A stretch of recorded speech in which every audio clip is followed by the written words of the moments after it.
By expanding on a lot of what the first game and its expansion got right, and mixing action, stealth, and puzzle gameplay with handy remote control drones, Watch Dogs 2 impresses. Its open mission designs allow for multiple ways to reach your objective, and it gives you some great tools to find them with.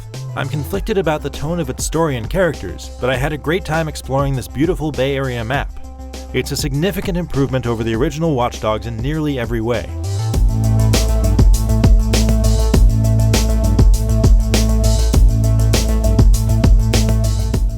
Our new character is Marcus Holloway, a very likable hacker vigilante whose upbeat attitude is refreshing after playing as the dour Aiden Pierce. He and his gang of DedSec hackers throw around nerdy banter and, when they're not being obnoxious, generally come across as idealistic activists against the surveillance state. But that's kind of a problem in a genre built around over-the-top violence. I just can't see Marcus as a killer. And unless you're really good at stealth games and using the slow-firing, non-lethal stun gun, you're probably going to have to make him kill a lot of people, including police. The way he goes back to being happy-go-lucky in a cutscene after committing a dozen murders was something that constantly felt off. You've got a weird relationship with technology, you know that, right? Stealth is encouraged by both Marcus's personality and the level design.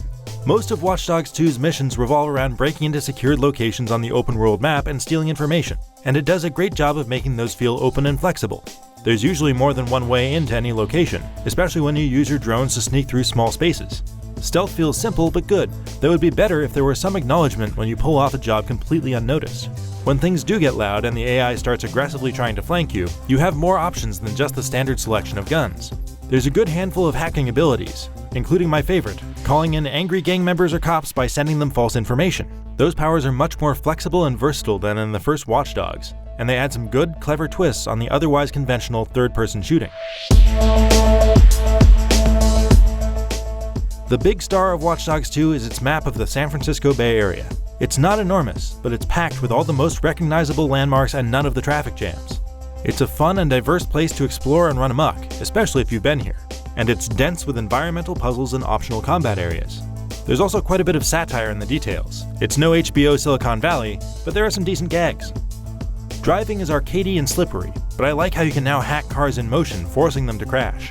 The downside is that when you get going fast through a busy San Francisco street, the frame rate can take a big hit. The PS4 Pro handles it much better, but otherwise the visual differences aren't striking. Other than the handful of two-player co-op missions, Watch Dogs 2's multiplayer modes still don't work as reliably as I'd like. But when they do connect you, they're tense games of cat and mouse. In the hacking mode that can happen spontaneously as you play, one player attempts to steal data from another without being discovered. It's very similar to the first Watch Dogs, except now you have a flying drone that can quickly scan everybody in the area. That tips the balance a bit too much toward the defending player. It's hard to hide from an eye in the sky. The other mode, Bounty Hunt, is an excellent spin on the typical police chase. When you max out your wanted meter, instead of calling in the military, the police call in other players to stop your rampage. That creates some fierce chases, and really lets you test your survival skills when you've maxed out all of your upgrades. Watch Dogs 2's distinctive hacking and puzzle mechanics do a great job of reminding you that you're not playing just another Grand Theft Auto clone as you tear through its beautiful Bay Area map. Marcus is a bit too friendly of a guy to be believable as our instrument of mayhem, but the flexible missions let you get through mostly non-violently if you're good enough at stealth. And when it works, multiplayer is good, unconventional fun too. For more on Watch Dogs 2, check out our PS4 Pro graphics comparison, the first 20 minutes of the story, and a tour of the Bay Area's landmarks in 4K.